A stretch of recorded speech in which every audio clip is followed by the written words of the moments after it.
Now that the 2025 football season is officially over for Oklahoma State, we can look back and realize it wasn't all bad. It wasn't all loss.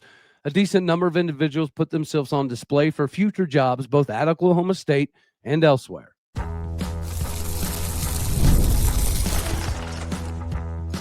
You are Locked On Oklahoma State, your daily podcast on the Oklahoma State Cowboys, part of the Locked On Podcast Network, your team every day. How are we feeling, our Big 12 brethren? Shout out to the regulators. Welcome back to Locked On Oklahoma State, your top stop for all things cowboy and cowgirl related. My name is Cody Stovall. I want to thank you kindly for stopping by to make this your first listen. We're available on all of your podcasting platforms that visually as well on YouTube. Find me personally on X at All-Day State. Today, we get to jump right into this conversation of Oklahoma State's football season coming to a close.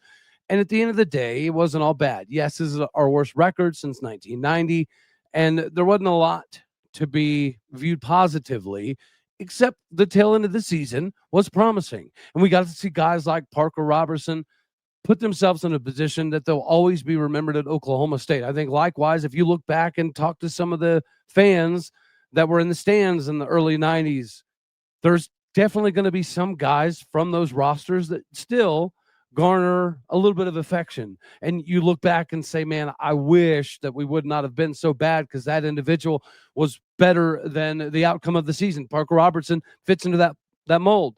He's also a quintessential cowboy that still believes in the cowboy culture and the way things were before things got completely out of hand. We were able to see some guys like Iman Oates, grow throughout the course of the season. We saw guys like Eric Fletcher get some opportunities at the end of the season and finally make the most of them, much like LaDanian Fields. These are individuals that obviously should have been playing much earlier in the season, so they put themselves on display. It's all about film, right? A lot of people assume when you lose a head coach, the players want to put on film to go elsewhere, but that doesn't seem to be the case.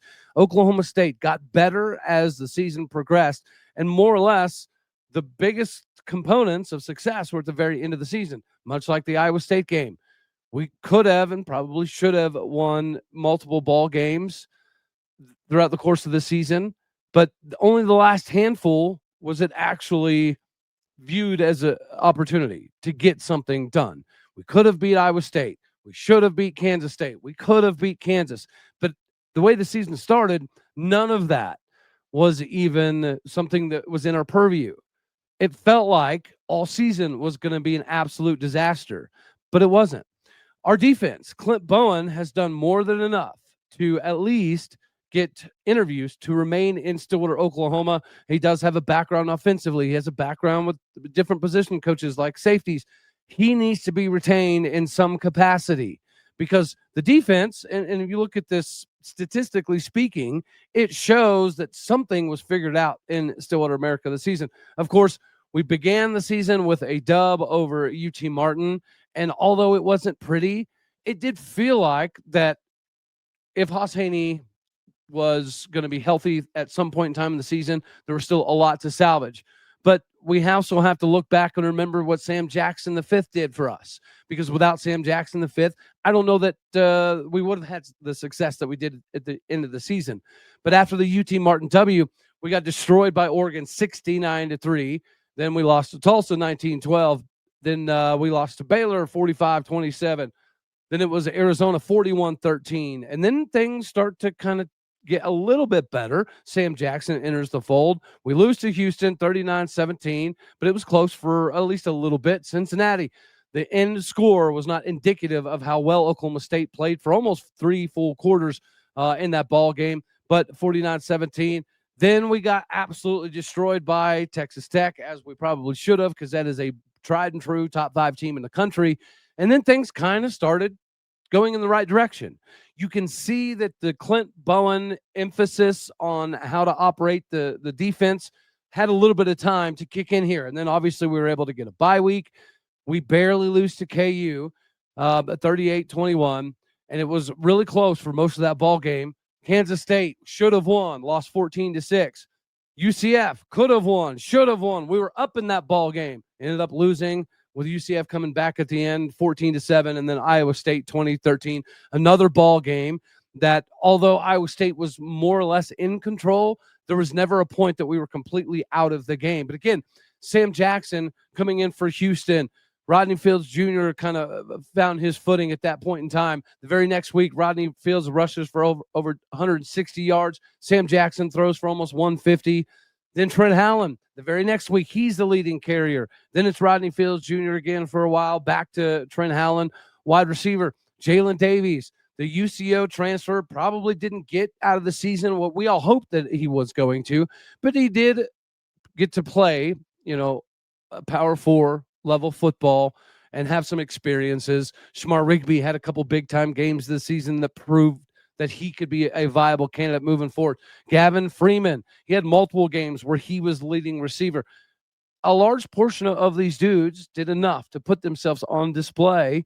Brian McCoy, coming over with a 5th to 7th round draft grade from Akron. This is definitely not how he envisioned the season going, but at least he stuck it through. At least he was one of those NIL guys that was getting the money, but it was actually, fruitful in the locker room and doing something from a leadership perspective to keep the guys rocking and rolling.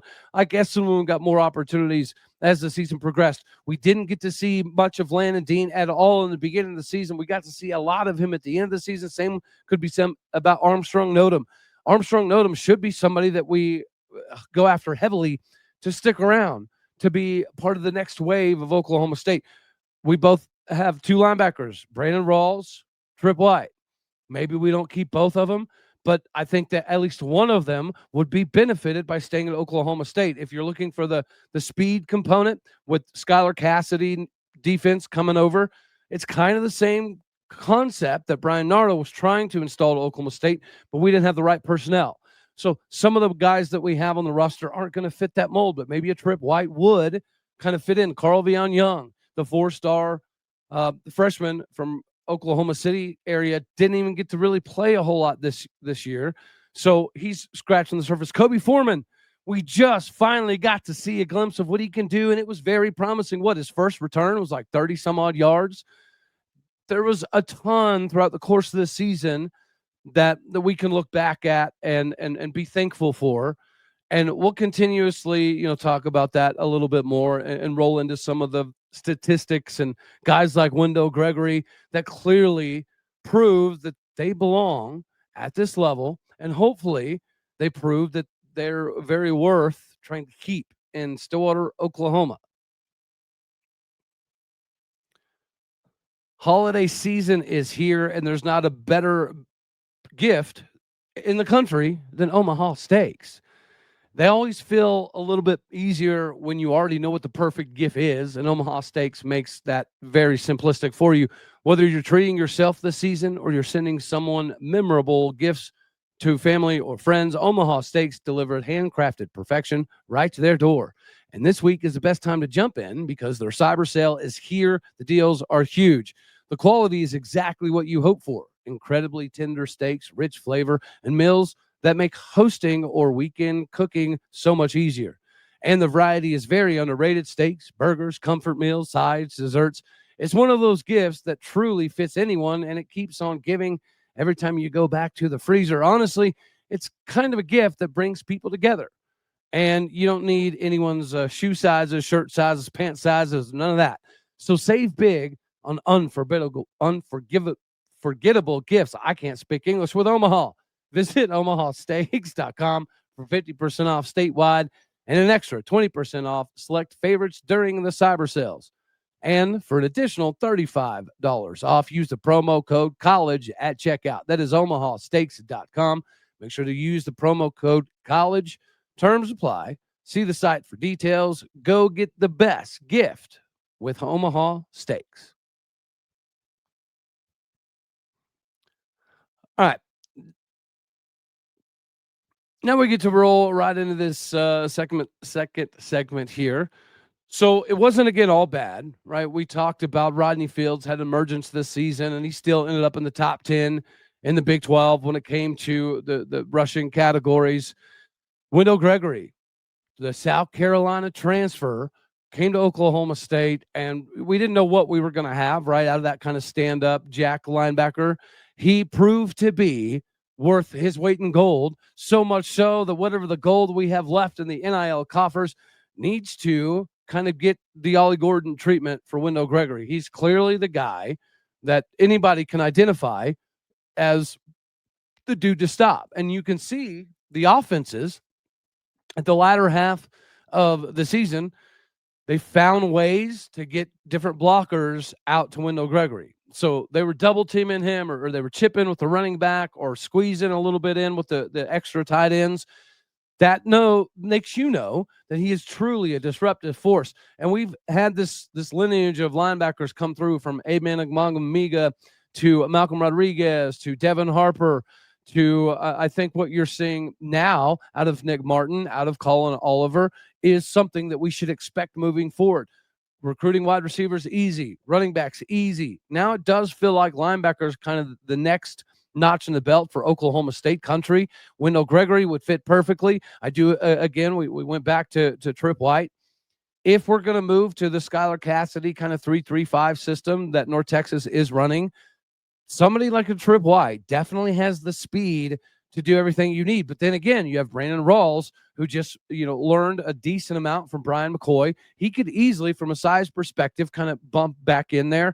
We got to see Gunnar Wilson, 6'3", 225-pound linebacker of the season, primarily on special teams. But he had another nice tackle in the Iowa State game. That's another individual right next to Ike Essenwoon that has definitely proven to be a commodity.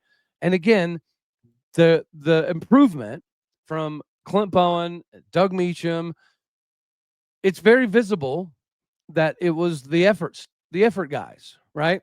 Unfortunately, you can't get Parker Robertson back, but Cam Smith not only can come back, probably should, alongside with Eric Fletcher, alongside with LaDanian Fields. I think Kobe Foreman definitely proved that he can be a very, very valuable weapon moving in, because it's going to be interesting to see how many North Texas players are going to come.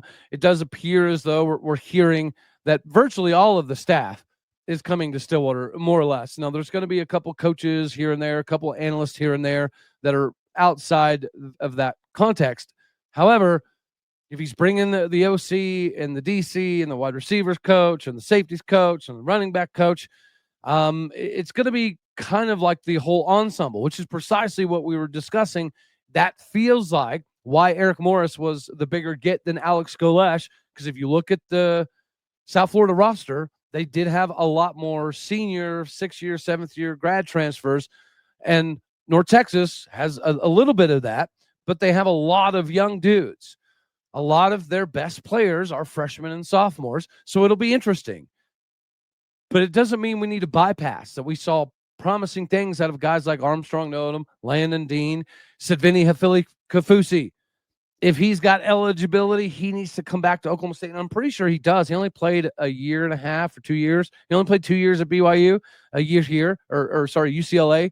So I think he's got some time. But even if he doesn't, we got to see the emergence of somebody like an Armstrong Nodum this season. We got to see Landon Dean get down there in the trenches and get his hands dirty. We got to see Ike Essenwoon. We got to see Landon Cleveland on the back end.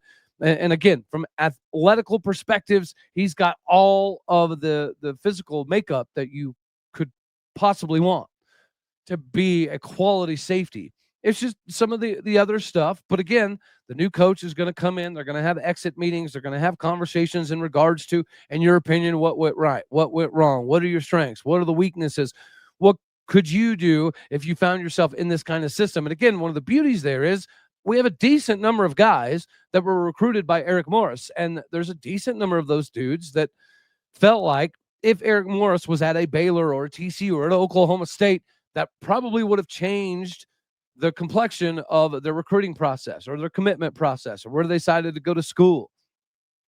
Everyone keeps talking about Drew Messmaker and Caleb Hawkins, as they should. I mean, Caleb Hawkins, again, 6'2", 205-pound running back from Shawnee, Oklahoma, has over 1,000-yard season. I think he broke their school record when it comes to freshman rushing touchdowns. But Rodney Fields was the dude that was toting the rock and carrying the load for most of the season. I think Trent Hallen, is going to see his services right off into the professional realm.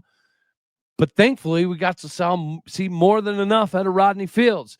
Deshaun Brown's another one of those individuals. He started the season pretty hot alongside Jaleel Johnson. Then he went through that injury. it didn't appear as though he was going to come back for the season whatsoever. He found a way to come back, and then he actually made some crazy stuff happen in his last couple games this particular season. Going back to Jaleel Johnson. If we can keep Jaleel Johnson, we can keep Deshaun Brown, we can keep Landon Dean, we're probably in a pretty good position regardless of who they bring over from North Texas. And then Shamar Rigby, he's a sophomore. He needs more time. Hopefully, Oklahoma State is the right fit for him. We got to see Matrell Lopez out there running some routes. He didn't really get targeted, but that's another one of those individuals that if he doesn't break a finger, he probably sees the field significantly more. So much so that maybe he's kind of infringing on some of that freshman snap territory with Royal Capel. That's another dude that we probably didn't even get to see the full utilization of because of what we needed out of Sam Jackson the fifth. It probably limited that position to some degree while also, allowing Sam Jackson the fifth to have a little bit more freedom at quarterback. Hopefully we can get Gavin Freeman back, but Royal Capel proved to be an individual that we're excited about, or we need to be looking forward to. Jaden Allen Hendricks, we probably lose the big body beast that is Trent Allen, but Jaden Allen Hendricks kind of falls right into that mold. So hopefully we can get more play out of some of these dudes, and there's a fair evaluation phase, because it was at least worth clicking the games on this season because of the emergence of some of these individuals. And I would hate to see little glimpses of Shamar Rigby and then him be gone so soon. I would hate to see the emergence of somebody like a Trip White or even Brandon Rawls and it not be utilized moving forward. We have plenty of guys that put themselves on display for potentially other places, and that's 100% okay. But at the same point in time, we got to give a shout out to guys like Clint Bowen for putting Oklahoma State in a position where we could have some success, where we could tune into Saturdays and have a feeling of hope. And you know what? Zane Flores catches a bunch of stuff, right? But, I think that he did a good job proving to be somebody that's still growing in the game. Is he ever going to be the quintessential leader of a Power 4 program into the playoffs? Maybe not. But in the world of injuries, as we've realized several times, you do need a capable backup quarterback. And if the new coaching staff comes in and the quarterback guru himself, Eric Morris, says, you know what, I do see something with Zane Flores, then I'm all for it. And if anybody can see something out of Zane Flores and get the development necessary, it's definitely going to be Eric Morris. We're going to be able to take a lot of comfort in the new staff that is coming in, especially with how holistically it seems as though they're going to walk into the building. I just don't want us all to look at the season as a complete crap fest, because we saw the identification of some guys who do still care about the Cowboy culture, who do still bleed orange, who do still want to see Oklahoma State get back to the levels that we're supposed to be at.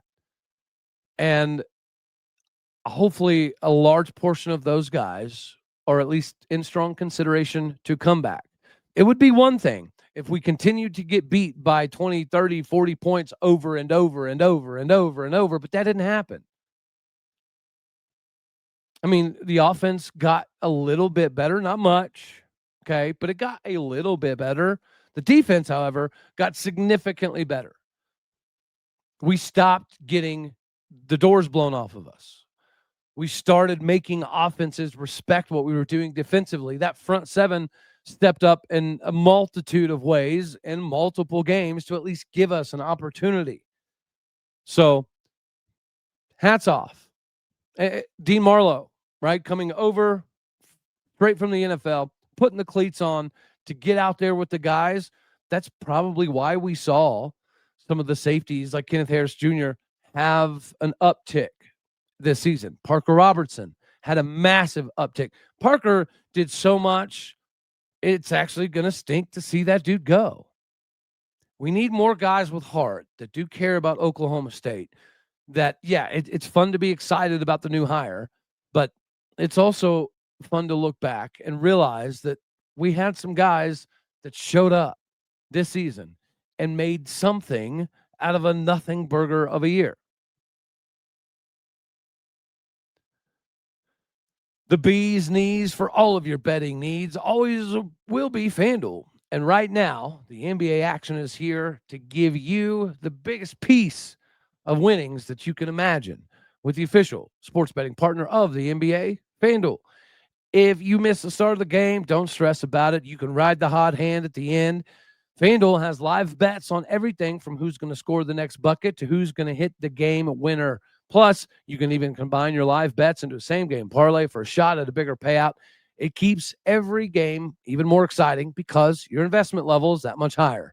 Right now, FanDuel is giving new customers $300 in bonus bets when your first $5 hauler is a winner. Make sure that you head on over to FanDuel.com to sign up and play your game with FanDuel, the official sports betting partner of the NBA.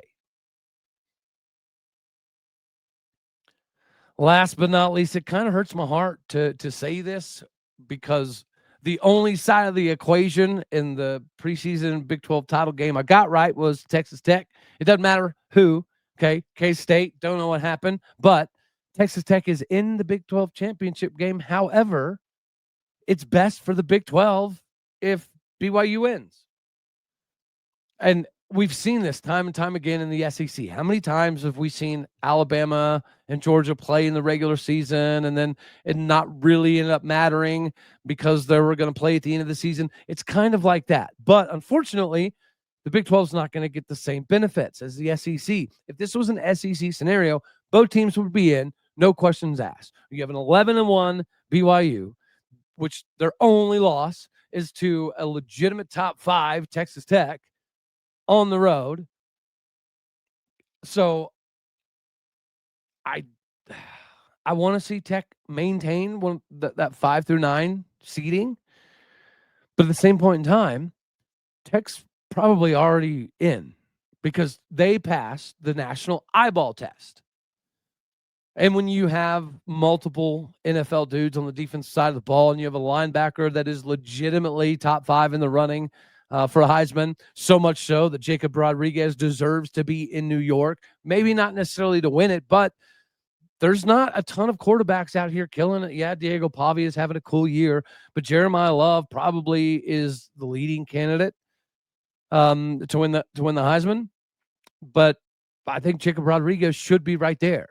And as much as I want Texas Tech to go represent for the Big 12 and go beat the tar out of somebody, we need BYU in too, because as it sits, blind resume, their resume is way better than Texas. It's way better than Notre Dame. It's way better than Miami, but they're in the Big 12. And I do have a feeling that some of their some of the religious animosity thrown towards BYU for whatever reason, that is viewed kind of negatively. And if you go look at message boards from other fan bases, and I've given Bear Bachmeier a hard time for rocking number 47, legitimately other fan bases, they look at it and they're like, oh, that quarterback that's a freshman rocking number 47, it's a cute story. It's cool for them, but not a serious candidate. So nationally, BYU is going to get disrespected once again. Remember, last year they were on the outside looking in. What was that last poll? They were like 14th-ish, 13th-ish, something along those lines. And they didn't play in the Big 12 title game. I think a lot of us would agree, even most Iowa State fans would have agreed, that the two hottest teams at that point in time were Arizona State and BYU. So if BYU would have played Arizona State, it probably would have been much more competitive. But you got to win the games that you're supposed to win to get where you're supposed to be. I get that. However, BYU didn't have a chance of getting in, would have given Arizona State likely a much more competitive Big 12 title game. But it is what it is. They didn't get in to the Big 12 title game. They darn sure weren't going to get into the playoffs, especially before, you take into consideration what conference they're in. I don't want to see BYU get screwed. I want to see Texas Tech maintain a 5-9 slot because I think Tech is that good. They're going to make a name for themselves. But you and I both know that if we're not all rallying behind BYU to the absolute max, they're probably going to get left out. In even Utah. Like, you can't look at the top 25 and say that Utah wouldn't beat most of those teams. They probably would. BYU definitely probably would. But they have a freshman quarterback with the number 47, and they're a very, religious-oriented university. And those are things that nationally, I think, are viewed negatively against them. It's insane that we're having this conversation once again, but does anybody really feel like that even if the committee had a blind resume, right? So if they had Miami, Notre Dame, BYU, Texas, even Texas A&M, who only has one, top 25 dub? I find it crazy, because if you did that, and I say that because it's all over social media, there's a lot of these quote unquote blind resumes. And when it's, unearthed that, oh, by the way, this is BYU, people are like, oh, well, yeah, but that's different. No, on a blind resume, you pick the best statistics, right? The best strength of schedule, the best number of wins, the most quote unquote quality losses. And when you only have one to the number 5 team in the country on the road, like, they have to get in, but they're not going to unless they beat Texas Tech. I highly doubt that the committee cares whatsoever at all about doing the quote unquote right thing, because it doesn't benefit them. It benefits them to make sure that Alabama or Texas gets squeezed in at the end, or Notre Dame, even though they play a G5 schedule. They didn't used to, but the USCs of the world, the Michigans of the world, they're not the same. Michigan this year is just not the same brand they have been. That's all I'm saying. So I'm rooting for BYU just because I think that's the only way we get 2 in. As unfortunate as that is, it just kind of feels like the lay of the land. Anywho, that's all we're going to have for this one right here. As always, I love you. God bless. Go Pokes. Thank you for tuning in to make this your first listen here in Locked On Oklahoma State. You could be anywhere. So happy you choose to be here. Do me a favor, hit the like button if you liked it, dislike if you didn't. That's okay too. More importantly, share, comment, and subscribe. My podcast and people out there, you're everything that makes this work. Appreciate what you do. Go do what you do. Hit the stars. Leave some reviews. Alrighty, y'all. Later, taters.